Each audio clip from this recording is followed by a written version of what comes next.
Hello guys! Tara, samahan niyo ako mamasyal dito sa pinakamagandang restaurant. Ayan po, nagdandahan po ako tumawid. Ang akala ko nga, ang iniisip ko dyan pag-apak sa mga liliit na bato. Akala ko ay lulubog. Diyos ko, sabi ko pag lulubog ito ay lulublob talaga ka sa ilalim ng tubig. Malalim po ang tubig dyan. Ayan ang aming misa o nasa gitna. Parang akala mo nakalutang pero hindi po. Pero nasa gitna yan ang paikot. Puro mga kois. Ayun ang daming mga fish ang lalaki. Nag-i-enjoy po ako habang naglalakad. Ayan po ang dami yung nasa likuran ni Nilka. Ayan, ang dami. Ayan, ang dami-daming mga isda. Siguro ang sarap yan tulahin. Ay, charot lang. Joke lang po. Bawal na bawal po yan. Ayan, ang dami oh. Grabe, nandiyan sa paikot ng misa namin. Ang ganda, nice talaga. Ang ganda ng view. Ang ganda-ganda ng paikot sa aming likuran, sa aming harapan. Kahit saan po katingin, ang ganda. Maamis ka po talaga sa ganda. Yan, ang dami. Ang gaganda ng mga ng mga tawag nito. Yung mga isda. Ay nagpalangoy-langoy lang sa likuran namin. Kaya nag-i-enjoy talaga ako panood sa kanila habang nag-aantay kami sa aming pod. Ayan po oh. Kaya kaso delikado lang malaglag yung cellphone. Sinita na nga ako ni bossing baka daw malaglag yung cellphone ko. Naku, sira talaga. Di na talaga gagana kasi ang lalim ng tubig dyan. Malalim daw po yan pag ikaw po ay malaglag dyan as ligo. Kasi malalim siya. Ang akala mo mababaw lang pero malalim pala. Ayan si bossing habang nag-antay sa aming pod, nagsiselfone muna. Habang nag-antay po kami sa aming pod, ayan, nag-i-enjoy muna po kami panood sa mga isda sa aming paligid. Ayan, ang dami oh. Grabe, ang dami. Maamis ka talaga sa kanila eh. Tsaka maamis ka sa inyong misa. Bakit nandyan sa gitnaan ng tubig? Hindi po yan ordinaryong tubig lang kasi malalim din po yan eh. Tsaka malawak. Malawak po, ayan oh. Tapos yung apakan mo pagtawid, ang liliit oh. Tingnan mo yung mga bato-bato, ang liliit. Akala mo lang nakalutang. Ito na po ang aming dessert. Unang binibigay yung dessert. Oh, habang nag-antay sa ibang food, binigyan kami ng dessert habang inaantay pa ng iba habang magkain-kain daw muna ng dessert. Ayun na, nagpadandahan ang aming food. Ang dami. Thank you, Lord. Thank you, Lord, sa food. Thank you po sa blessing.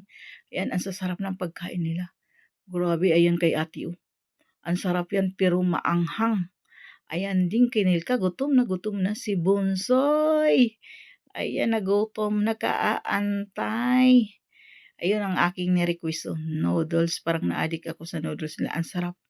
Ewan ko bakit masarap yung noodles nila. Pero wag mo lang lagyan ng damo-damo kasi yun po ang malangsa, langto. Pag hindi mo type, malangto siya. Iba yung niya, amoy. Ang dami naming food. Sobra-sobra sa food. Ang mumura ng pagkain. Kaya ang dami. Alam niyo ba kung magkano lang yan nabayaran namin? 1.5 lang po yan. Halagang 1.5 lang po daw yan, sabi ni ate. Lahat-lahat na yan. Punong-puno yung misa namin. Ang iba nga nilagay na namin sa misa, sa upuan. Kaya sabi ko ni Nilka, naku nak, pag tumalon yung isda, basang-basa yung pagkain mo. Nabasa nga, hindi nga ako nagkamali. Pag talon ng isda, nabasa yung french fries niya. Ayan, habang kumakain sila, ako hindi pa ako kumakain, nagbibideo ako, nag-i-enjoy talaga po ako. Tapos panay ako tanong ni ate doon sa taas kung may misa pa, mayroon daw. Ang dami pang misa doon, kaso lang ang pinili niya dito sa baba para daw ma-enjoy ko yung mga isda. Ayun, nag-i-enjoy talaga, hindi talaga nagkamali. Habang kumakain ako nakatingin, nandyan sa mga isda, sa mga paikot. Ang ganda, grabe. Maamis ka talaga. Hindi lang kami lang ang misa dyan, ang daming misa dyan sa paikot. Pero ang kami yung nasa pinakagitna. Ay, kami ang sa gitna. Swertihan din yan ang binigay. Nasa gitnaan kami yan, ang gaganda ng mga ang sasarap ng food nila. Grabe, ang sasarap ng food. Sabi ko, ba, ang sarap ng food. Tuwang-tuwa naman din si Busing kasi may rice na. Nakakain na siya ng rice. May rice na si Busing. Ayun. Ayun na naman ang aking paboritong isda, oh. Ang lalaki kasi ng isda. Talagang mas mag-i-enjoy ka talaga panoorin sila kasi ang lalaki. Ayun, oh. Nagpaikot-ikot din sa likuran mo. Kung pwede mo din na hawakan yan, kaso lang bawal daw pag hawakan mo kasi pag hawakan mo yan tumatalon. Yan, bawal ka din maglaglag ng pagkain, as in bawal. Ang linis-linis po yan ng tubig, ang linis. Makikita mo talaga ang napakalinis ng tubig, wala kang makitang ano, yung tawag diyan, yung lumot-lumot, nga lubog-lubog, wala, malinis talaga siya. Ayun, ang bata nag-e-enjoy diyan sa kabilang misa. Tuwang-tuwa yung bata sa mga isda, eh. Ang dami kasi nagpaikot-ikot diyan sa misa mo. Eh, nakatuwa naman din sila kaya habang kumakain ka nagpaikot-ikot para din silang ano, nagpapansin, nagpaparada. Ang ingay-ingay ko diyan, Diyos ko po. Para akong ano, para akong bata kasi nga natuwa ako, na-amaze ako bakit, gano'n ang misa namin. Tapos bakit ay ano, tawag nito, nasa gitna ng tubig. Nakaka-amaze talaga. Kaya makapag-isip ka, hala, ang ganda naman nakaisip nito, nandito sa gitna ng ano, ang ganda yung restaurant na ito. Sabi ko, wow, mapawaw ka talaga diyan, eh. Mapapawaw ka talaga sa ganda ng paikot, eh. Tingnan mo yung mga isda naglabasan lahat, naglalabasan sila. Parang alam din nila 'pag matapos ka na kumain, naglabasan sila at saka nagparada sila, nagpakitang-hila sila sa iyo. Ayan oh, ang dami. Ma-amaze ka talaga sa kanila kasi maglabasan sila sa umpisa, paunti-unti lang, paisa-isa, padadalawa, 'yan. 'Yan si Busing, busog na 'yan si Busing. Ayan pa habang nag-antay kami sa mga anak nagbibideo, nagpi-picture. Ayan si ate, sabi ko, "Magdahan-dahan ka diyan baka madulas ka, malaglag ka." Naku, swimming ka talaga. Malalim pati, hindi lang mababaw, malalim. Kaya sabi ko, dahan-dahan baka madulas ka, kaya sinilka nag-iingat talaga baka malaglag, konting pagkamali mo lang diyan malalaglag ka kasi ang liliit lang. Kasya lang yung paa mo pag-apak mo diyan, yung bilog-bilog na yun 'no. Ang akala ko nga ay nakalutang lang yan, pag-apak mo ay lulubog, eh hindi pala. Kaya lang kaso lang mag-ingat ka lang talaga kasi baka madulas ka. Talaga mag-swimming ka, pati yung cellphone mo baka malaglag. Eh, malalim daw yan. Sabi nila malalim, ayun, totoo kasi isda tumalon, nabasa ako diyan, eh. Tumalon, ang dami naglabasan sila, ayan. Tuwang-tuwa ako kasi 'pag alam nilang tapos ka na kumain naglabasan din sila, eh. Ayan, oh, parang may mga isip din, eh. Eh, hindi pa kasi ako tumayo sa mesa kaya sabi ko, dito muna ako habang nagpi-picture sila ate, nagvi-video. Nanood ako sa kanila, ayan si Busing nagdandahan na lumabas, naghahanap talaga ng paraan kung saan siya dadaan. Ayaw na niya dumaan sa gitna, natakot na siya. Kaya gumawa siya ng paraan kung saan siya dadaan, ayan oh. Sinigawan ko nga, saan ka pupunta? Lalabas na daw siya. Alam mo na, ang lalaki pagkatapos kumain, magkindi daw siya muna, magkindi. Ayun, naghahanap talaga siya ng paraan kung saan siya dadaan. Diyan sa gilid, gano'n din. Ang dinadaanan niya ganyan din, oh. Yung mga bato-bato din nga parang akala mo nakalutang kaya naghahanap talaga siya ng paraan makalabas siya. Pagdating niya sa dulo mas lala pa. Kaya tawa kami ng tawa, sabi ko, "Mga bata, tingnan mo si papa mo naghanap talaga ng paraan kung saan siya dadaan." Yun ang ganda sa taas, oh. Ang ganda, ma-amaze ka talaga sa ganda.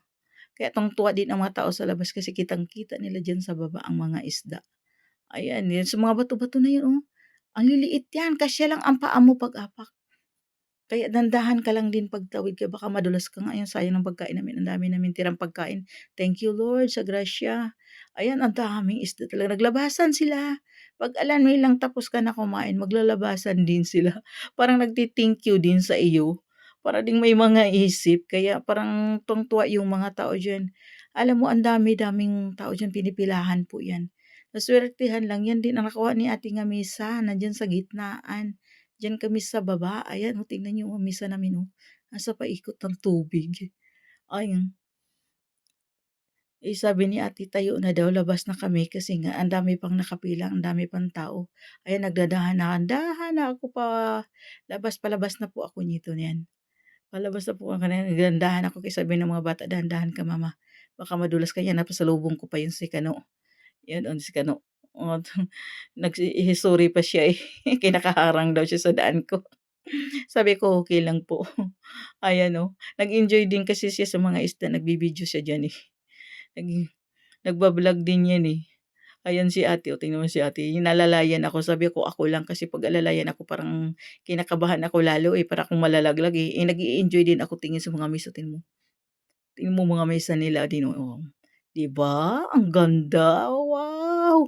Tapos ang layo pa ang dulo niyan, haba-haba pa ng lakbayin mo diyan kaya tumigil din pa ako diyan sa may gitnaan 'no. Ayan, oh, tignan mo mga mesa nila, ang dami kahit saan nga mesa diyan, ang daming isda. Grabe ang dami, tignan mo yung grabe po yung isa, oh, ang paa niya inaakyat na, eh. Ayun, oh, habang nag-aantay sa mga food nag-e-enjoy din sila, eh. Kasi matagal-tagal din mag-antay ka ng food kasi ang dami ngang customer. Grabe sa daming customer. Kapag sa labas ka po, makikita mo parang hindi restaurant. Ayan, oh, tuwang-tuwa ako diyan sa isda, oh, dumaan sa paa ko. Ya, luwas, oh, talaga siya. Ang laki-laki yan, laki-laki yan. Oh, tingnan mo yung paa ko kasya lang diyan sa bato. Bato din yan, eh. Pag-apak mo bato din yan siya. Ayan, oh, kaso lang ang liliit. Kasya lang talaga ang paa mo diyan. Kaya dandahan lang kasi po konting pagkamali mo lang swimming ka talaga. So, ingatan mo lang cellphone mo di malaglag kasi naku sira talaga magsi-swimming din yan sa ilalim kasama ng mga isda. Ayan, nagdandahan kami labas, dandahan. Sabi ng mga bata, "Dandahan ka mama baka madulas ka." Yan palabas na po ako. Kaso malayo pa ang dulo kaya ingat-ingat lang talaga. Tumigil pa rin din ako diyan kasi nakiamis din ako sa mga halaman. Sabi ko, "Ang daming mga orchids, ang gaganda." Ayan, oh. Tapos ang ilalim sa mga orchids, mga isda, ang daming mga isda talagang maamis ka diyan sa view. Ang ganda ng view, nice talaga ng view. Ayun, oh, tingnan niyo, ang ganda. Diyos ko, sabi ko ni ate, "Ang ganda, nakaamis." Ganda talaga niya, nakatuwa. Tapos si ate, oh, nag-iisip kung saan daw siya tatawid. Saan siya dadaan? Ayan, kasi tatawid siya doon sa kabilang mesa. Pupunta siya doon sa kabila, doon sa parang ano nila, cashier, magbabayad. Eh, hirap nga kasi puro tubig ang daanan mo, ang liliit ng apakan mo. Ayan, habang nakatayo ako, nag-aantay sa kanila, nagvi-video muna ako doon sa taas. Ang ganda, oh. Ang ganda sa taas. Puro halaman ang makikita mo paikot. Ayan, ang ganda ng orchids nila, oh. Yan ang tinitingnan, sabi ko, ang ganda ng mga orchids, oh. Alam mo kung saan nakatanim yan? Sa gulong lang din. Gulong ng kutsi, tignan mo yan, oh, 'di ba, nasa gulong, galing 'no? Oh, 'di ba, nasa gulong lang, pero ang ilalim tingnan mo, isda, wow, ang ganda.